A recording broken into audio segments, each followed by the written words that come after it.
Bonsoir tout le monde.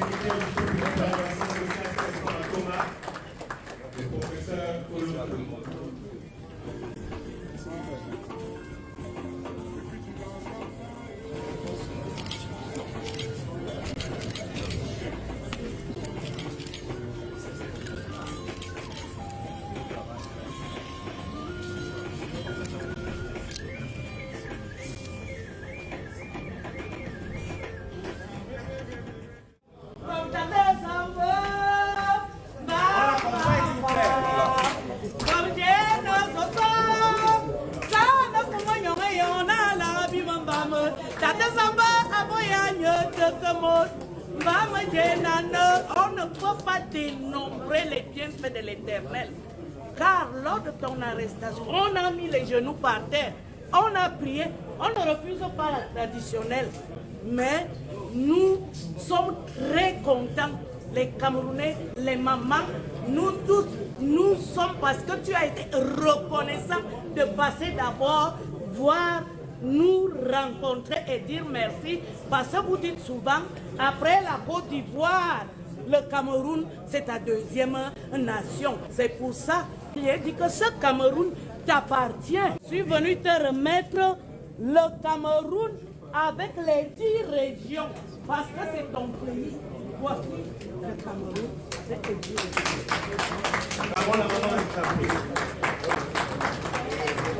Donc j'ai pris le Cameroun, hein. Le continent.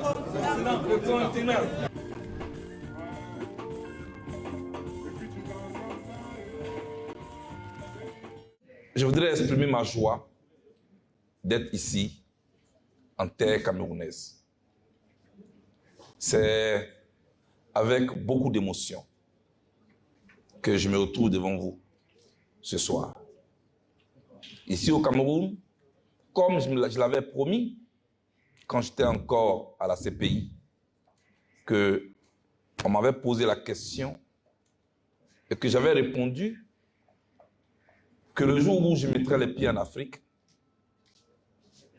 ma première prise de parole face à un public dans un pays africain autre que la Côte d'Ivoire, ce serait au Cameroun. Aujourd'hui,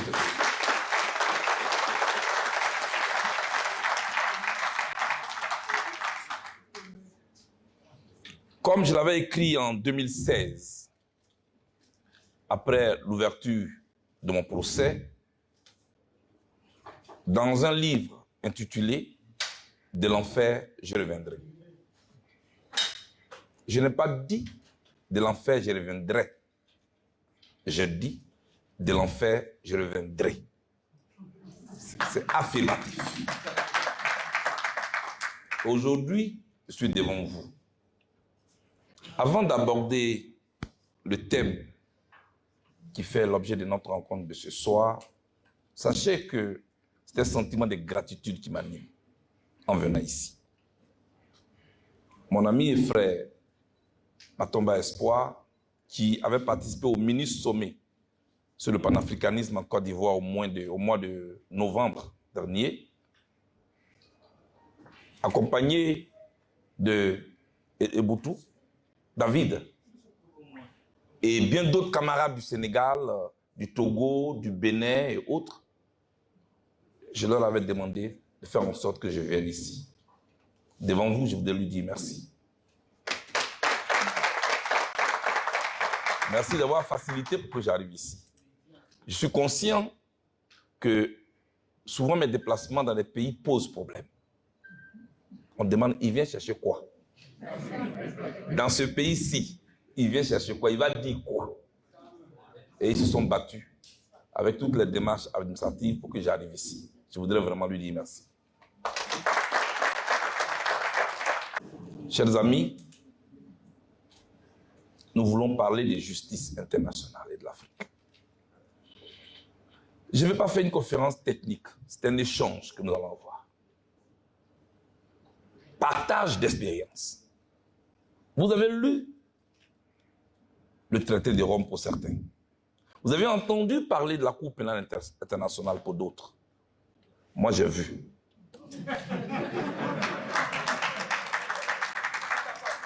C'est différent, non?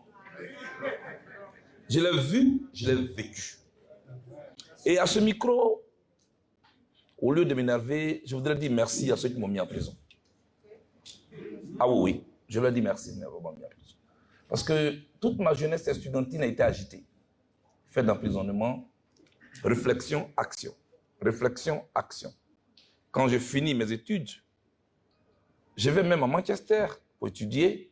Et pendant que j'étais à Manchester, le régime du président Gbagbo, qui est un homme de gauche, est attaqué. Je réponds donc au battement patriotique de mon cœur. Je retourne en Côte d'Ivoire. En général, quand il y a des crises, on fuit le lieu de conflit. Moi, j'ai quitté un lieu paisible pour venir dans le lieu de conflit. Je voulais défendre mon pays. Je voulais défendre la démocratie.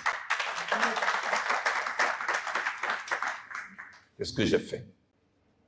J'ai fait mon devoir. Je n'ai pas besoin de reconnaissance. J'ai fait mon devoir. Et tout le temps, c'était réflexion, action. Mais pendant 12 ans que j'étais à l'extérieur de mon pays, d'abord 2 ans en exil au Ghana, avec un mandat d'arrêt international de la Cour pénale internationale, une interdiction de voyage de l'ONU, un mandat d'arrêt international de mon gouvernement. Je n'étais pas un réfugié. J'étais un fugitif. Mais j'ai utilisé ces moments-là pour réfléchir. Ensuite, 2 ans après, le 17 janvier 2013, très tôt le matin, la porte est défoncée. La police ghanéenne me met aux arrêts. Je suis mis dans un coffre de voiture sans me présenter un seul avocat conduit en Côte d'Ivoire, où je suis détenu en isolement pendant 14 mois. Quand vous êtes dans ce genre de situation, il y a 2 choix.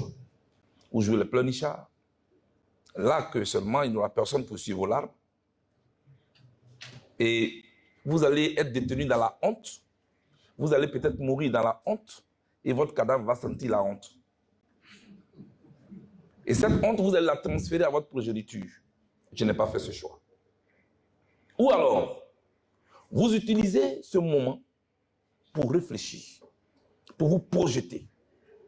C'est ce que j'ai fait. Ensuite, on m'amène à la CPI où j'ai fait 8 ans. Là encore, je me mets à travailler.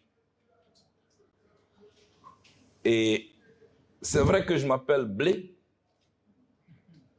Donc le blé est passé par le four CPI et est revenu comme du pain. C'est de ça que nous allons parler. C'est pourquoi je dis merci à ceux qui m'ont mis en prison. Ils m'ont donné tout le temps de réfléchir. Et croyez-moi, toutes ces années que j'ai passées en prison, je ne les ai pas considérées comme du temps perdu. Je les ai considérées comme du temps gagné. Parce que, m'a dit mon grand-père, le temps que l'agriculteur prend pour aiguiser sa machette n'est pas du temps perdu.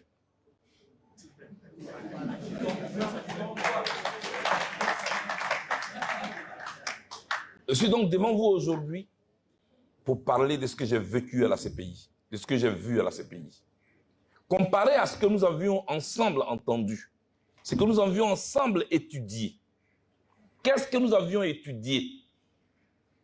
Nous avions étudié qu'il fallait mettre en place des tribunaux au niveau international pour rendre responsables les individus qui commettaient des crimes graves, notamment les crimes contre l'humanité, les crimes de guerre et les génocides.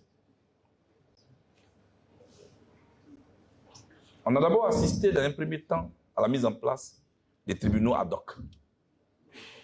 Le tribunal spécial pour le Rwanda, le tribunal spécial pour la Sierra Leone,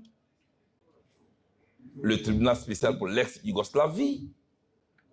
Et puis, le besoin naissait de mettre en place une juridiction internationale qui allait condenser tous ces tribunaux-là. Voilà d'où est partie l'idée de la mise en place de la Cour pénale internationale. De discussion en discussion, c'est finalement le 17 juillet 1998 que le traité de Rome a été finalement signé. Cet acte juridique auquel vont s'engager certains États, 124.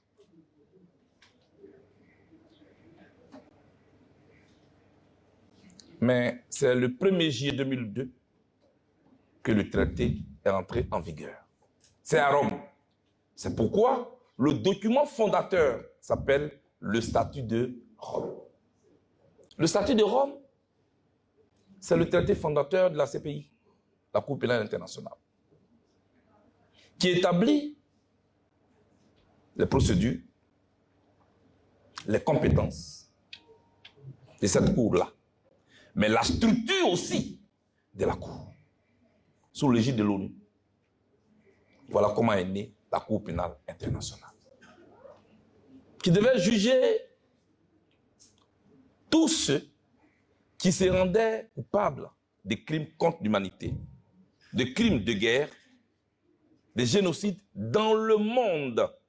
Et retenez bien ce que je viens de dire, dans le monde. Là, nous sommes dans les intentions. C'est de belles intentions. Ce traité, il y a 124 États qui ont adhéré à ce traité. Il y en a d'autres qui n'ont pas adhéré, dont le Cameroun. Dont le Cameroun. Et après ce que j'ai vécu, je félicite le Cameroun.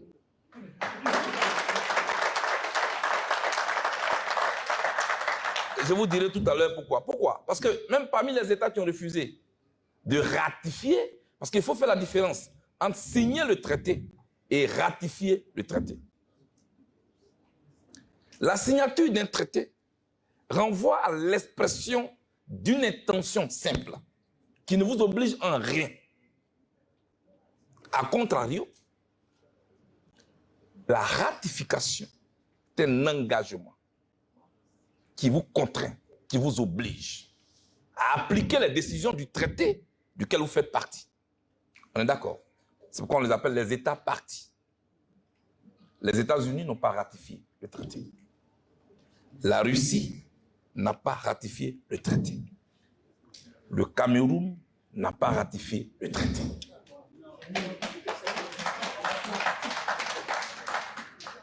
Les autres États africains ont ratifié le traité.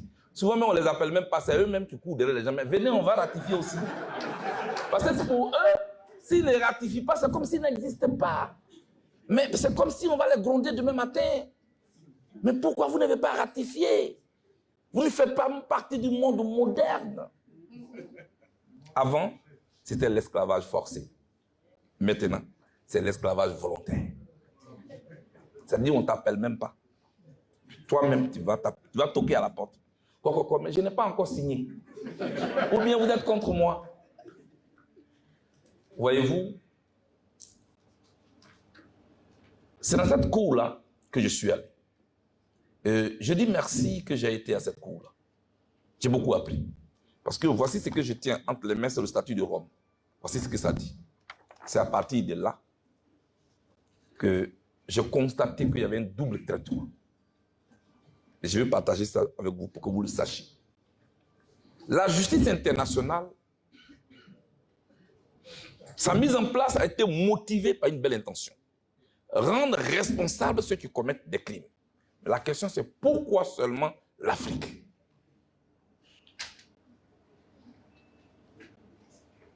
Je suis venu ici au Cameroun pour partager ma position là-dessus avec vous. Pour moi,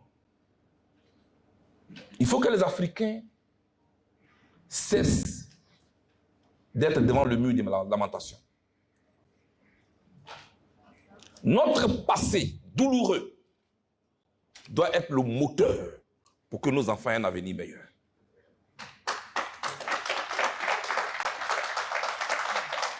On ne fait que pleurer sur notre passé. Ça m'indigne. Au lieu de pleurer, tirons plutôt les leçons de ce que nous avons vécu. Sinon, nous allons le vivre, nos enfants vont le vivre, nos petits-enfants vont le vivre. Et continuerons les funérailles que nous faisons sur notre passé. Ce qu'il faut faire, c'est d'abord de savoir que pour qu'on compte avec toi dans le concert des nations, tu dois d'abord toi-même compter et compter sur toi. C'est pourquoi je ne suis pas d'accord avec ceux qui veulent tuter un tuteur pour un autre tuteur. Pourquoi l'Afrique ne peut pas se développer avec ses propres paradigmes? Pourquoi chercher un pôle et ne pas chercher à être le pôle aussi? Voici un continent. Tous les économistes sont d'accord là-dessus. Qui est un continent d'avenir. La question, c'est l'Afrique est un continent d'avenir pour qui? Parce que l'Asie est devenue un continent concurrent. Il faut se tourner vers un autre qui refuse de s'affirmer et de s'assumer et qui cherche toujours, comme une tige de manioc, comme une tige d'igname, un tuteur pour exister. Pourquoi? Voulez-vous forcément être un sac à dos? Vous avez toutes les richesses. L'Afrique est un atout. L'Afrique a une population jeune, donc active. L'Afrique a des universités où on forme des chercheurs qui ne trouvent rien.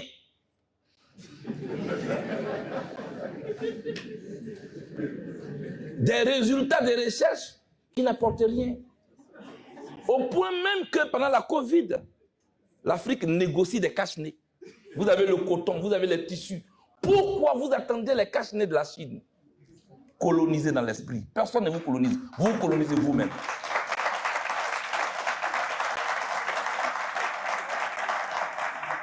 Est-ce qu'on veut compétir avec le reste du monde? Pour ne plus qu'on vienne nous arrêter, enchaîner pour nous amener dans une cour qu'ils ont créée, que je considère comme un gourmet judiciaire, qui a remplacé les chaînes qui attachaient nos parents avant. Et comme c'est choquant maintenant, on a enrobé ça, on a embelli ça. On a mis de la peinture, du vernis, pour appeler ça une cour de justice. Mais en réalité, c'est une cour où on reçoit les dirigeants africains qui ne sont pas dociles. Mais je souhaite que cela n'arrive plus à un autre Africain. Parce que je veux que l'Afrique apprenne au reste du monde qu'elle est capable de régler ses propres contradictions. Prendre un enfant africain, un leader africain, un citoyen africain, le livrer au reste du monde, ce n'est pas juste, c'est indigne. Mais pour le faire, ne prêtons pas le flanc. Et c'est toute ma transition, professeur. Ne prêtons pas le flanc. Respectons nos règles que nous nous fixons. Donnons-nous des institutions fortes et transparentes, et impersonnelles, et intemporelles. Quand on dit, par exemple, qu'il y a des élections dans tel pays africain, à 20 h, on doit connaître les résultats et celui qui a gagné. Établir les règles transparentes, impersonnelles. Créer le cadre du débat sur l'agriculture. Je mets le point là. Mais l'agriculture, c'est notre atout. Nous avons une terre riche. Nous avons un sous-sol riche. Pourquoi tu es un boxeur et tu refuses de boxer du côté où tu es fort? Et tu es complexé. C'est ça. Nos parents travaillaient avec la daba, avec la machette, quand nous étions encore petits. Jusqu'à aujourd'hui, ils travaillent avec la daba et avec la machette. C'est indigne. C'est ça qu'il faut changer. C'est le vrai débat qui est là. Pourquoi on ne peut pas mécaniser notre agriculture? Les hommes qui sont riches en Europe, c'est les planteurs, c'est les agriculteurs. Ici, tu as même honte de dire que tu es agriculteur. Parce qu'on t'a mis dans la tête que celui qui est important dans la société, c'est celui qui a une cravate et qui est dans le bureau. Esclavage volontaire. C'est tout. C'est ça qu'il faut corriger. C'est là que commence la révolution. Agraire, d'abord. Quel est notre modèle économique? Moi qui suis là, des gens me disent souvent, oh lui là, il ne fait que prononcer les proverbes. On ne peut pas développer un pays avec des proverbes. Mais ils ne savent pas de quoi ils parlent. Tu es content de citer Platon. Tu es constant de citer Nietzsche. Toi, tu connais Nietzsche? Tu le connais où? Tu le connais quand? Qui cite les paroles de ton grand-père? On ne peut pas se développer avec les pensées des autres. Retenez ça. L'expression proverbiale, c'est une richesse. Ça, tu t'affirmes d'abord en tant qu'Africain. Tu es fier de l'être, sans rejeter l'autre. Je ne parle pas de ce panafricanisme spectaculaire. Je peux te parler calmement. Je peux t'exprimer ma pensée calmement, sans te rejeter. Et on va se contredire. Chers amis, je n'ai pas voulu faire une conférence technique.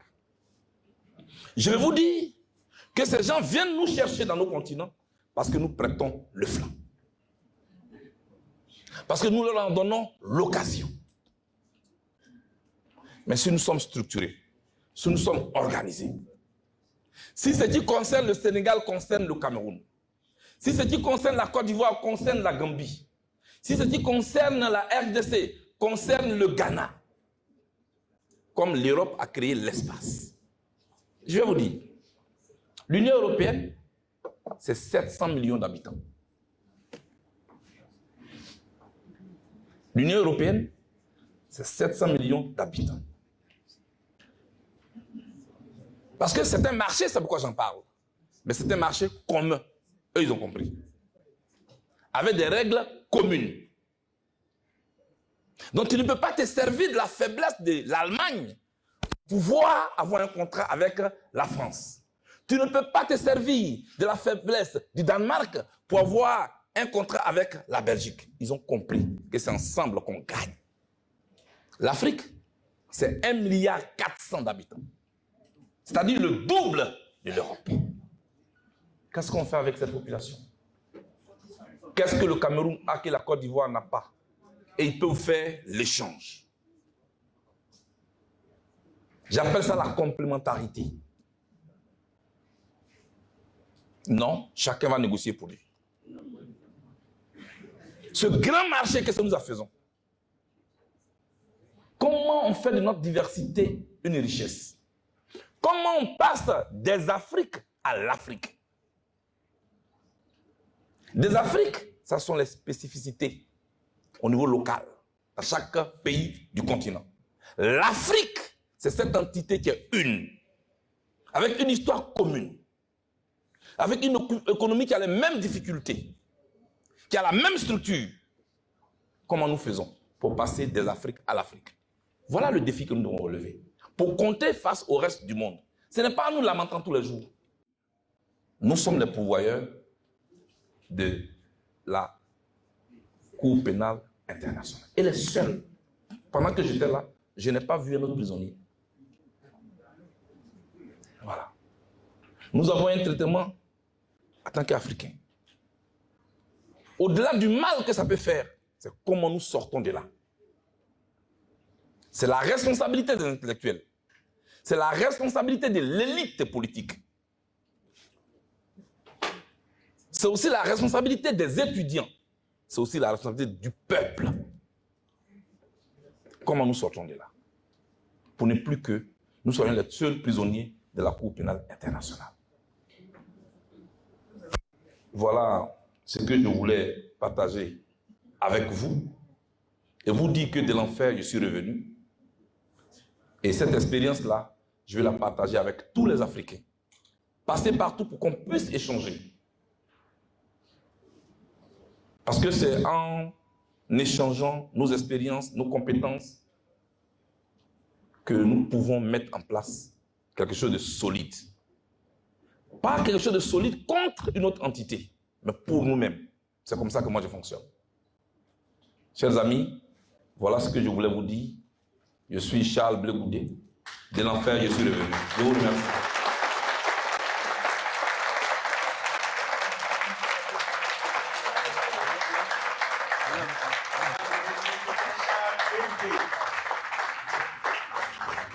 Seul Dieu le souverain est maître de votre destin. Qu'il fasse en sorte que ceux qui veulent votre échec assistent à votre réussite. Ceux qui veulent votre humiliation assistent à votre élévation.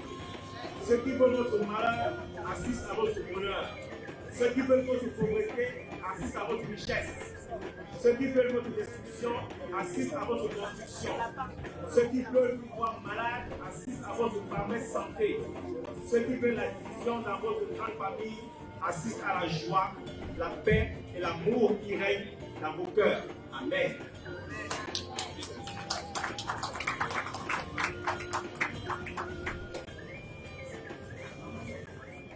Cet après-midi, quand vous êtes arrivé, j'ai touché votre paume de main, j'ai dit qu'enfin, j'ai retrouvé ma personne. Monsieur Blé, moi, je n'ai pas une question à vous poser. Chaque jour, je pose cette question. Pourquoi la CPI aux Africains? Mais vous m'avez déjà répondu à cette question. Je suis docteur Amadou Katarkala, enseignant à l'Université de Yaoundé, département de physique. Merci beaucoup, le président Blé Goudé. Allez, vite.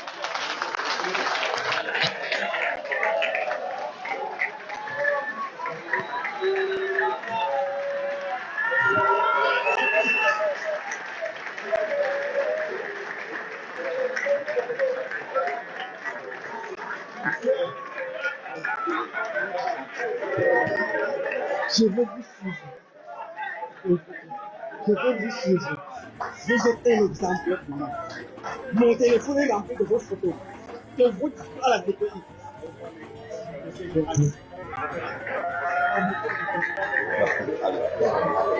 Voilà.